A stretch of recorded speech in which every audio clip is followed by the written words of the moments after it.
गुरु के वचनों पर दृढ़ विश्वास हो और गुरु के संकेत को समझ जाए तो कभी कोई भ्रष्ट नहीं। एक गुरु ने कहा बेटा सर्वत्र भगवान है। तो हाथी एक पागल था, तो महावत ने कहा कि बाबा जी बचना, हाथी मेरा पागल है। अरे सब में भगवान है। हाथी आया, उठा के पटक दिया, उनके नस कई जगह से टूट गई, हड्डियां लद के गए। बोले बेटा क्या हो गया? गुरुजी ने कहा। बोले गुरुजी आपने मरवा दिया। कैसे? बोले आपने कहा था सब में भगवान है और हमने भगवान माना, हाथी ने हमें देखो न। बोले किसी ने रोका नहीं? बोले हाँ रोका, महावत बोल रहा था हाथी पागल हट जाओ। बोले तो हाथी में भगवान देखा और महावत में भगवान नहीं देखा। अगर महावत की बात मान जाते तो हाथी रूपी भगवान से बच जाते। सदगुरु जो आपको कह रहे बचो, तो वहां ये तो मैं नहीं लगाना कि सर्वम खलविदम ब्रह्म, वो तुम्हारी स्थिति है नहीं। कुसंग करोगे, भ्रष्ट हो जाओगे, नष्ट हो जाओगे। इसलिए पहली बात ये स्वीकार करो, एक मार्ग चयन कर लो, किसी एक महापुरुष के वचनों पर जीवन को समर्पित कर दो, पहुंच जाओगे। विविध प्रकार के भाव, विविध प्रकार की व्यक्ति, विविध प्रकार की सलाह। अभी 10 कदम आगे बढ़ के देखो, ऐसी सलाह मिलेगी कि आप प्रवेश नहीं होगे, धाम में प्रवेश नहीं होगे। फिर क्या?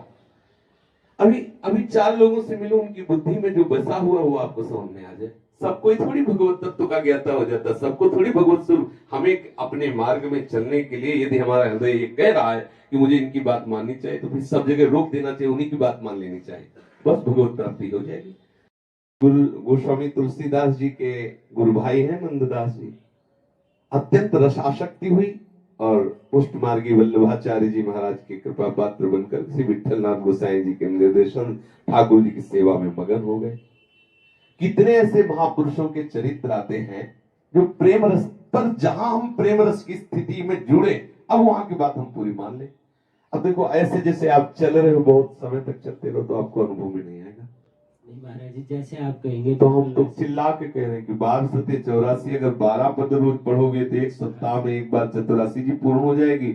उठते बैठते राधा राधा जपो और शरणागत जो मंत्र मिला है जपो, और बहुत काल का बिगड़ा हुआ मकान है अंदर, वो धीरे धीरे ठीक होता चला जाएगा। और आप देख लेना, एक दिन प्रिया प्रीतम आके विराजमान हो जाएंगे, प्रकाशित हो जाएंगे, देख लेना करके तो अच्छा हम जैसे बोला करते ना ऐसा हो जाएगा।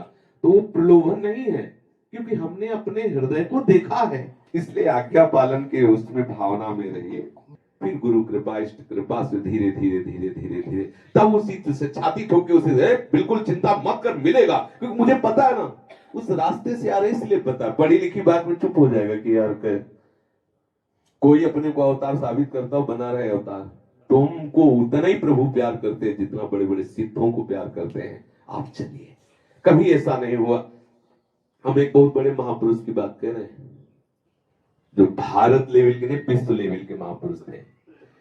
उनके हृदय में काम वेदना जागृत हुई, और वो ऐसे ठाकुर जी के ऐसे नई अवस्था में विकल, किसी स्त्री ने उनको समय दे दिया, आप आइए।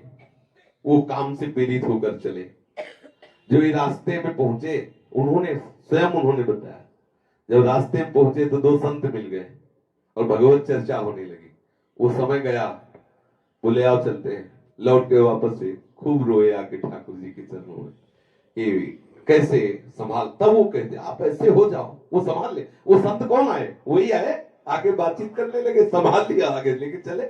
अगर हम ऐसे रहें तो आप समझो ये जो खड विकार है, षड विकार, काम क्रोध लोभ मोह मद मत्सर, ये हमारे आपकी क्या भगवान शिव समाधि में है।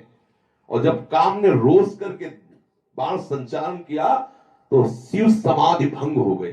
शिव समाधि भंग, रामचरितमानस में आप पढ़ के देखिए काम के प्रसंग में शिव समाधि। औरों की तो बात क्या, जो शिव जी जैसे कोटि के महापुरुष, उनकी अगर कोई बचा है तो ऐसे बचा है, हे नाथ तेवरे तिहुकाल मुझे रखे।